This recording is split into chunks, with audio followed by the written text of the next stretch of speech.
반가. 안녕하세요. 박용덕입니다.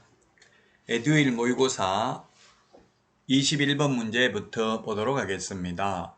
보수에 관한 설명으로 틀린 것입니다. 중개보수입니다. 1번 개업공개사의 고의가실 없이 의뢰인 간의 거래행위가 무효 취소 해제된 경우에도 보수받을 수 있습니다. 이론적으로는 받을 수 있죠. 현실적으로 쉽지는 않지만. 그 다음에 2번 개업공개사는 매도 의뢰인에게 권리관계 등의 확인에 소요되는 실비를 청구할 수 있다. 권리관계 등의 확인에 소요되는 실비는 매도 임대 의뢰인, 계약금 등의 예치 권고제도와 관련되는 실비는 매수 임차 의뢰인에게 받을 수 있습니다. 3번 중개보수 지급 시기는 개업공개사와 중개 의뢰인 간의 약정에 따르되 약정이 없을 때에는 중개상물의 거래 대금 지급이 완료된 날입니다. 매수 신청 대리 보수는 매각 대금 지급 기한일입니다. 4번 주택, 부속 토지를 포함한 주택의 중개에 대한 보수는 국토부령으로 정한다. 이게 X네요. 주택에 대한 중개 보수는 국토부령이 정하는 범위 내에서 시도 조례로 정합니다. 따라서 4번이 틀린 정답이 되겠고요. 5번 거래 금액의 계산 시 동일한 중개사물에 대하여 동일 당사자 간에 매매를 포함한 둘 이상의 거래가 동일한 기회에 이루어지는 경우에는 매매에 대한 거래 금액만을 적용한다. 동일 3번 들어가야 됩니다. 동일 3번 들어가야 된다. 동일한 중개사물, 동일 당사자, 동일한 기회에 매매를 포함한 둘 이상의 거래가 이루어지는 경우 매매에 대한 거래 금액만을 적용한다. 즉, 집 팔고 그 자리에 세입자를 눌러 사는 경우 매매계약, 임대차 계약이 동시에 이루어졌지만 매매에 대한 중개보수 한 번만 지급하면 됩니다. 자, 다음은 22번 문제입니다. 교육에 관한 설명으로 틀린 것을 했는데 교육제도 시험에 반드시 출제되죠. 우리 프린트 53번에 교육제도 5개가 있습니다. 틀린 것입니다. 틀린 것. 1번 실무교육 내용은 개업공개사 및 소속공개사의 직무수행에 필요한 법률 지식, 부동산 중개 및 경영실무, 지급윤리입니다. 연수교육하고 다른 점은 연수교육은 법제도의 변경사항하고 법률 지식만 차이가 있고 나머지는 똑같습니다. 연수교육은 법제도의 변경사항입니다. 자, 그 다음에 직무교육 내용은 보조원의 직무수행에 필요한 지급윤리 등이고요. 지급윤리가 명시적으로 규정되어 있지 않는 것은 거래사고 예방교육밖에 없습니다. 자, 그 다음에 실무교육을 받은 소속공개사는 실무교육을 받은 후 2년마다 시도지사가 실시하는 부동산 거래사고 예방교육을 받아야 된다. 예방교육이 아니라 연수교육을 받아야 되죠. 예방교육은 실시할 수도 있고 안 할 수도 있습니다. 연수교육을 받아야 됩니다. 따라서 3번이 정답이 되겠습니다. 4번 연수교육의 내용은 부동산 중개 관련 법제도의 변경사항, 연수교육은 법제도의 변경사항이 실무교육하고 차이점입니다. 나머지 부동산 중개 및 경영실무, 지급윤리는 실무교육하고 똑같습니다. 5번 국토부 장관은 시도의사가 실시하는 실무교육, 직무교육 및 연수교육의 전국적인 균형유지를 위하여 필요하다고 인정하는 경우에는 해당 교육의 지침을 마련하여 시행할 수 있다. 지금 지침을 마련해서 시행하고 있죠. 그래서 3번이 정답이 되겠습니다. 2년마다 한 번씩 연수교육을 받아야 됩니다.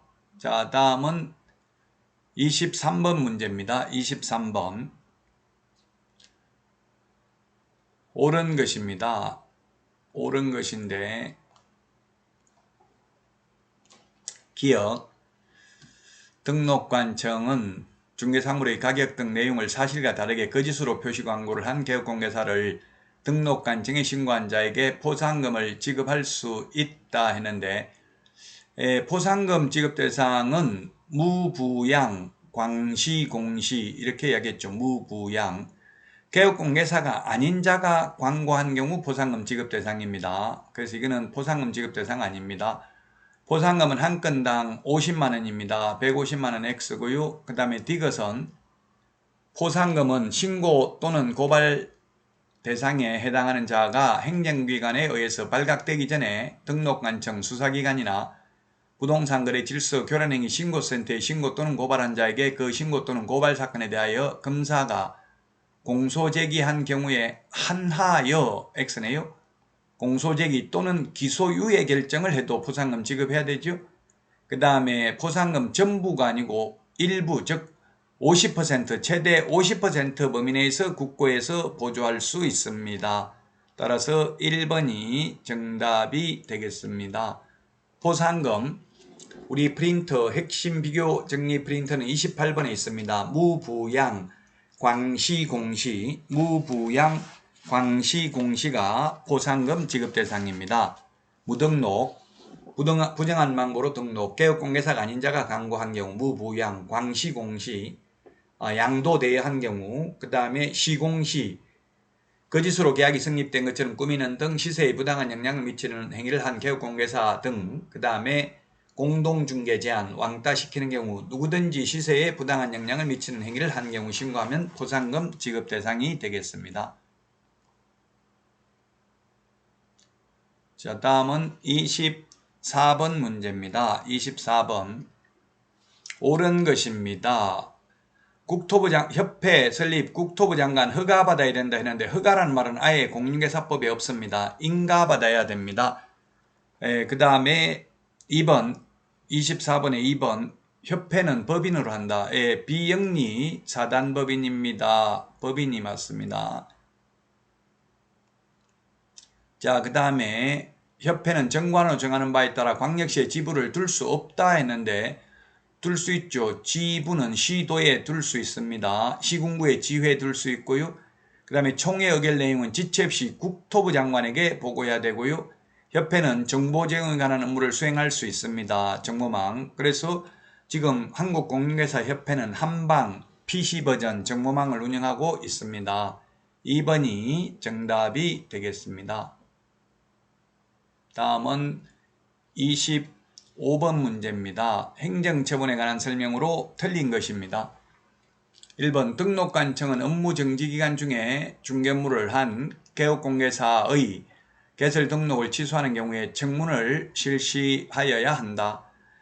청문은 취소 3개 청문합니다. 자격 취소, 등록 취소, 거래정보사업자 지정 취소만 청문합니다.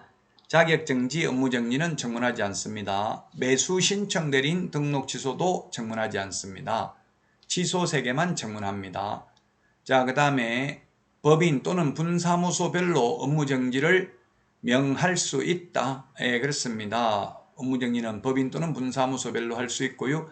그 다음에 업무정지는 제척기간 3년입니다. 그 사유가 발생한 날로부터 3년 지나면 업무정지 처분할 수 없습니다. 4번 개업공개사가 폐업신고 후 다시 중개사무소 개설 등록을 한 때에는 폐업신고 전의 개업공개사의 지위를 승계합니다.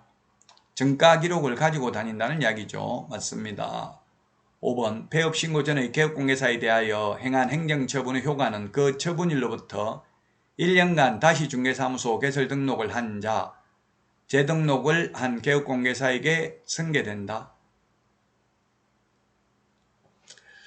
업무정지 과태료 처분의 효과는 업무정지 과태료 처분 효과는 그 처분일로부터 폐업일로부터가 X죠. 처분일로부터 1년간 재등록한 개업공개사에게 승계됩니다.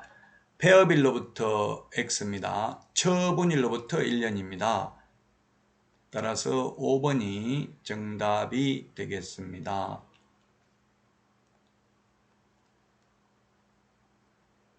자, 다음은 26번 문제 보도록 하겠습니다. 절대적 등록 취소 사유에 해당하지 않는 것입니다.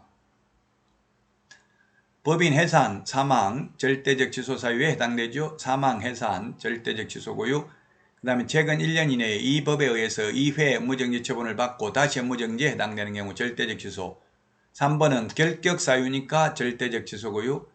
4번 이중사무소, 이중계약서 취소할 수 있습니다. 이중등록, 이중소속은 절대적 취소죠. 이중등록, 이중소속은 절대적 취소. 이중사무소, 이중계약서는 임의적 취소입니다. 답 4번이 되겠습니다. 절대적 취소 아닌 거. 임의적 취소입니다. 그 다음에 5번 자격정지 처분을 받은 소속공개사로 하여금 업무를 하게 하면 절대적 취소 사유에 해당이 됩니다. 그래서 4번이 정답이 되겠습니다. 다음은 27번 문제입니다. 27번 자격취소 자격정지에 대해서 옳은 것입니다. 1번 자격취소 처분은 국토부 장관이 행한다. 뿌린 자가 거두리라 이런 말씀을 드렸죠. 자격증 준 사람이 자격취소 자격정지합니다. 2번 자격증 교부 시도의사와 사무소 관할 시도의사가 서로 다른 경우에는 교부한 시도지사가 자격취소 처분에 필요한 절차를 이행한다. 필요한 절차는 사무소 관할 시도지사가 이행합니다. 그래서 교부한 시도의사에게 통보해서 교부한 시도의사가 자격취소 자격정지 처분할 수 있도록 합니다. 우리 프린트 54번 맨 밑에 6번 7번 청문 의견 진술기회는 사무소 관할 시도지사입니다. 자격 취소 처분에 필요한 절차가 바로 청문이죠. 자격 정지 처분에 필요한 절차가 의견 진술 기회 부여입니다. 3번 공인중개사 자격 정지 처분을 받은 자는 자격 정지 처분을 받은 날로부터 7일 이내에 그 자격증을 교부한 시도지사에게 자격증을 반납하여야 한다. 자격 반납은 취소세계만 반납합니다. 자격정지, 업무정지는 반납하지 않습니다. 그래서 틀렸고요. 보고는 자격 취소만 5일 이내에 보고하고요. 자격정지, 업무정지는 보고하지 않습니다. 등록 취소도 보고하지 않습니다. 오직 자격 취소만 5일 이내 국토부 장관에게 보고하고 다른 시도지사에게 통지해야 됩니다. 5번 시도지사는 자격 취소 처분을 한 때에는 5일 이내 국토부 장관에게 보고하고 다른 시도지사에게 통지하여야 한다. 5번입니다. 자격 취소만 보고 규정이 있습니다. 따라서 5번이 옳은 내용이 되겠습니다. 자, 다음은 28번 문제 살펴보도록 하겠습니다. 가태료 부가권자 이거 시험에 잘 나오죠. 가태료 우리 부동산 거래 신고 등에 관한 법률에서는 오직 신고 간청이 부과합니다. 그러나 연수교육은 시도의사가 실시하기 때문에 시도의사가 부과합니다. 1번이 틀린 정답이 되겠습니다. 2번은 공제 업무의 개선 명령을 이행하지 아니한 협회, 거래정보사업자, 정보통신 서비스 제공자에 대한 가태료는 모두 국토부 장관이 부과를 합니다. 국토부 장관. 그래서 2번 국토부 장관 맞습니다. 협회에 대한 것은 국토부 장관입니다. 자, 그 다음에 3번 정보통신 서비스 제공자에 대한 가태료도 국토부 장관이 되겠습니다. 500만원 이하의 가태료고요. 그 다음에 폐업 신고하지 아니하고 폐업한 경우 등록관청이 100만원 이하의 가태료 부과하고요. 성실 정확하게 확인 설명하지 않는 경우 500만원 이하의 가태료 등록관청이 부과합니다. 29번 문제 보도록 하겠습니다. 부동산 거래 신고에 관한 설명으로 틀린 것입니다. 1번 부동산 거래 신고는 매매 계약의 경우 계약 체결일로부터 30일 이내 공동으로 신고해야 된다. 거래 당사자 공동으로 해야 된다는 말은 신고서에 서명 또는 날인을 공동으로 해야 되고 제출은 1인이 제출해야 된다라고 서식에 되어 있습니다. 제출도 공동으로 해야 된다 하면 X입니다. 자, 일방 당사자가 국가 등인 경우에는 직거래인 경우에는 국가 등이 신고를 해야 됩니다. 단독으로. 자, 그 다음에 3번 주택법에 따른 공급계약의 경우 계약일로부터 30일 이내 공동으로 신고하여야 한다. 개업공개사가 중개를 했으면 거래 당사자가 하는 게 아니라 개업공개사가 해야 됩니다. 거래 당사자가 해야 된다. X입니다. 중개거래인 경우에는 반드시 개업공개사가 해야 되고요. 직거래인 경우 거래 당사자가 해야 됩니다. 3번이 틀렸습니다. 4번은 신고받은 신고관청은 그 신고 내용을 확인한 후 신고인에게 신고필증을 지체 없이 발급해야 됩니다. 그리고 5번 부동산 등의 매수인은 신고인이 신고필증을 발급받은 때에는 계약서 검인을 받은 것으로 봅니다. 자, 다음은 30번 문제입니다. 부동산 거래 신고에 대해서 틀린 것입니다. 1번 거래 당사자는 부동산 거래 신고를 한 후 해당 거래계약이 해제된 경우 해제 등이 확정된 날로부터 30일 이내 공동으로 신고해야 됩니다. 해제 신고 의무는 거래 당사자에게만 있습니다. 개업공개사나 국가 등의 경우 해제 신고할 수 있지 해야 되는 건 아닙니다. 그래서 2번 개업공개사가 30일 이내에 해야 된다 X입니다. 개업공개사의 경우에는 의무는 없습니다. 다만 개업공개사가 해제 신고할 수는 있습니다.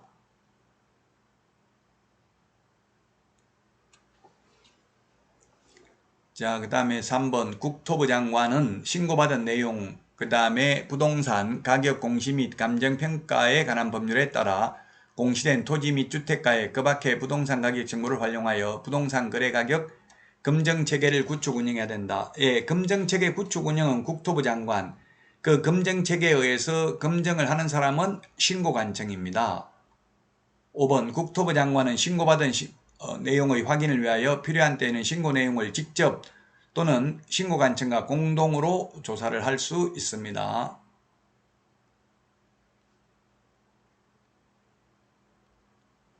여러분 수고하셨습니다. 다음 시간에 찾아뵙겠습니다. 안녕.